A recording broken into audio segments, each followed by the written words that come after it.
Head counter संक head rivet बनाना है CS के 60 यानी 60 डिग्री। तो इसमें डायमेंशन हम लोग देख लेते हैं।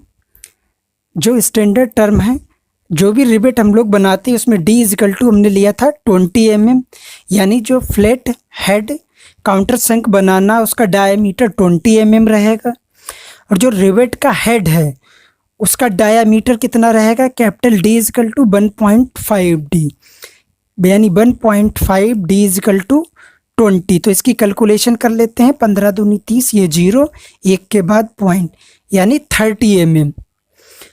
और इसमें तिरछी जो ऊंचाई यहाँ पर ली गई है रिवेट में वो L इजिकल टू 0.5D यानी 0.5D। तो 0.5D हमारा कितना 20, 20 पंचे 100, तो 1 के बाद पॉइंट है तो कितना निकला 10 mm। तो कुल मिला के 20 mm, 30 mm और 10 mm का वर्क है। कोई भी रिवेट बनाते हैं तो सबसे पहले हम लोग बेस लाइन खींच लेते हैं। जो बेस लाइन खींच ली, अब इस बेस लाइन पर हम लोग एक परपेंडिकुलर सेंटर लाइन खींच लेते हैं। ये परपेंडिकुलर सेंटर लाइन खींच लेते हैं यहाँ पे।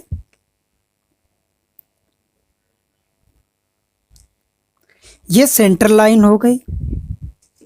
स्केल को इसको सेट स्क्वायर को यहीं रखा रहने देते हैं। इसको हटाया, इसको ऊपर तक ले गए, यहाँ तक ले गए। एक लाइन ये खींच देते हैं। चूँकि इस रिवेट की जो कैपिटल डायमीटर है बड़ा वाला वो कितना 30 mm, तो 30 mm का हम लोग निशान ले लेते हैं। हालांकि 6 पर सेट किया, 30 लेना है तो 15 यहाँ पर और 15 यहाँ पर, ये 30 का हमारा हो गया। इसके बाद छोटा डाया जो है इस रिवेट का, छोटा डाया यानी रिवेट का मेन डाया वो 20, तो 10 इधर और 10 इधर, वो भी निशान साथ में ही लगा लिए। अब इन चारों पॉइंटों को हमें नीचे डाउन करना है, तो इन चारों पॉइंटों को हम लोग नीचे डाउन कर लेते हैं। पहले वाले पॉइंट को नीचे डाउन कर लिया, दूसरे पॉइंट को नीचे डाउन कर लिया, तीसरे पॉइंट को नीचे डाउन कर लिया और चौथे वाले पॉइंट को नीचे डाउन कर लिया। तो इसकी जो डायमेंशन है कैपिटल D हमारा कितना निकला 30। तो इस 30 वाले को सबसे पहले हम लोग क्या करते हैं, डार्क कर लेते हैं। ये 30 डार्क हो गया। उसके बाद ये जो साइड दिया है 10 mm, यानी तिरछी लाइन खींचनी है और 60 का एंगल पड़ना है और 10 भी हो जाए। तो हम लोग यहाँ पर 10 mm की हाइट भर लेते हैं प्रकार में।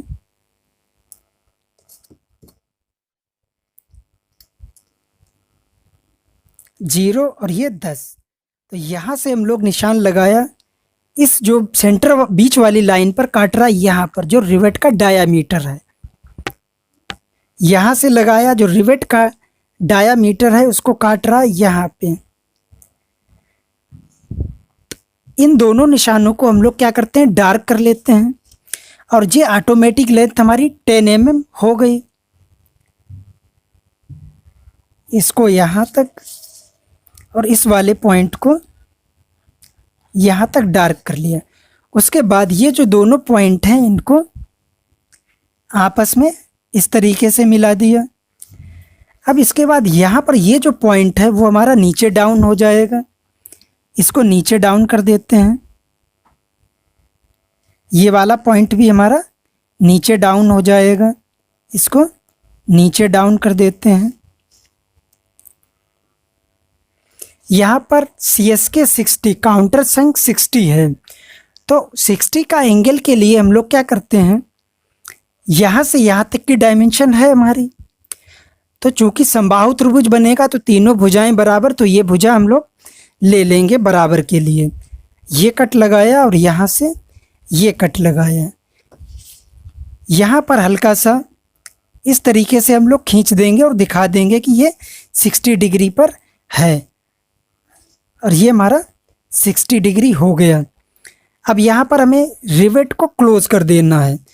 तो यहाँ पर ये रिवेट हमारा क्लोज हो गया। जो ये शो करेगा, ये जो रिवेट हमारा है नीचे से गोल है, इस वाले पोर्शन को थोड़ा अच्छे से बना लीजिए। ये तो ये हमारा काउंटर संक रिवेट तैयार हो गया, फ्लैट काउंटर संक हेड। इसकी डायमेंशन दिखा देते हैं।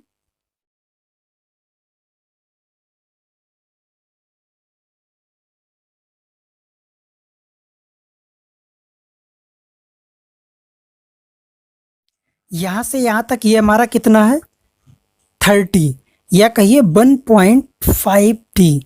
स्टैंडर्ड नाप दिखाएंगे तो बहुत बढ़िया है। उसके बाद ये जो लेटरल तिरछी आई थी, ये हमारा कितना था, यल कहिए 0.5D इसको दिखाएंगे। रिवेट का जो डायामीटर है यहाँ से यहाँ तक, ये हमारा कितना है, 20, यानी ये D है। तो ये हमारा रिवेट कंप्लीट हो गया।